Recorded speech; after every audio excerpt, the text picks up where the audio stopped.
Apu est le fils d'un brahmane désargenté et le plus souvent itinérant. Il est donc seul avec sa mère qui se débat un peu plus chaque jour face au quotidien et sa sœur Durga, son aînée de quelques années.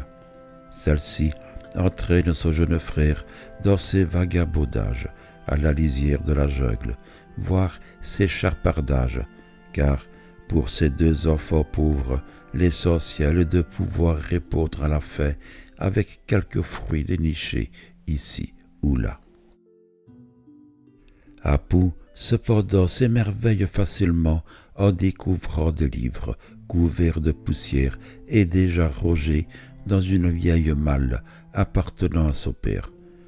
Il rêve, lors d'un voyage, de voir passer le train. Il se précipite aux processions et aux fêtes, à moins que ce ne soit à un spectacle de théâtre, de chant et de danse. Les drames sont là pourtant, et oppressant à chaque page leurs menaces.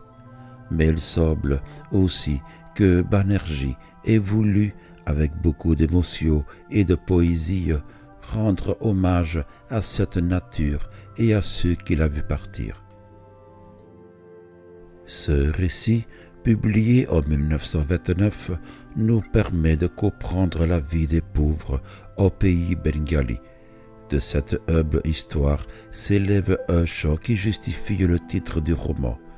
Il s'agit de la quête du bonheur dans les pires conditions.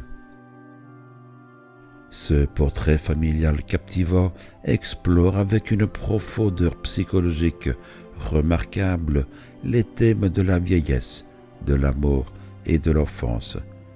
Le récit met en lumière la vieille grande-tante, stimulant ainsi une réflexion sur le cycle de la vie. Le protagoniste, Apu, guide le lecteur à travers ses aventures avec sa sœur, Durga. De l'exploration de la forêt de bambou aux orages d'été inattendus pendant la cueillette des mangues, en passant par les histoires épiques indiennes écoutées sous les étoiles, les festivals villageois et la découverte de la lecture, chaque moment offre une plongée enchanteresse dans l'univers de l'enfance selon Banerjee.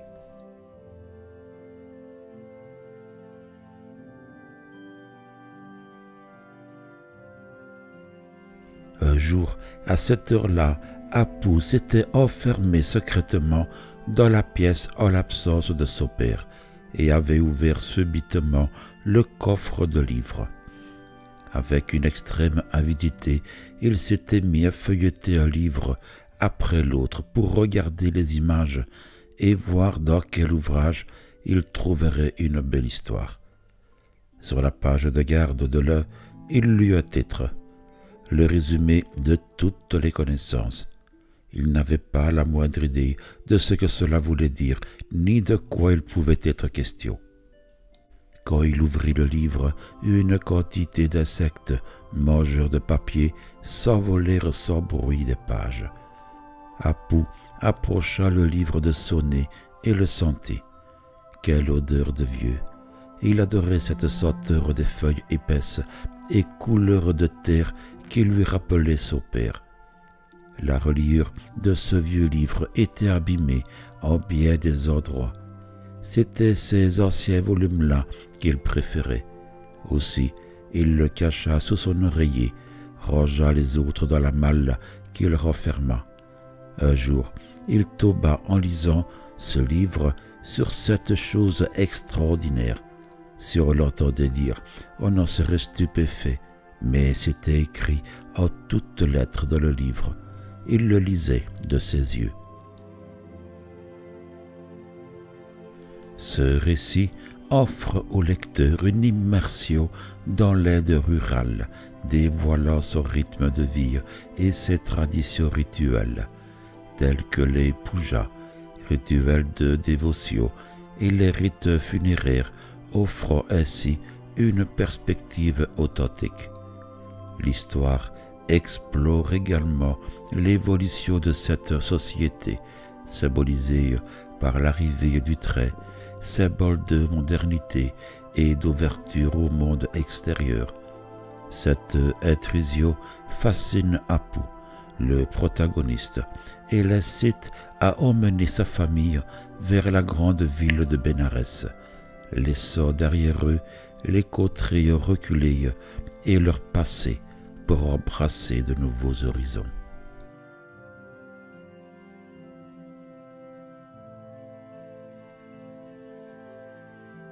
Lorsqu'il marchait, il se sentait inondé de joie.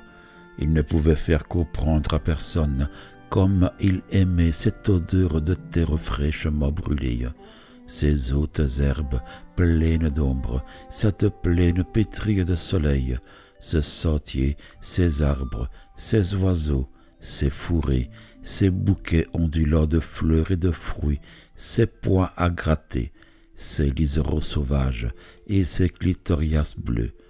Il n'avait nulle envie de rester à la maison. Comme ce serait amusant si son papa lui disait « Enfant, va donc te promener sur les routes ».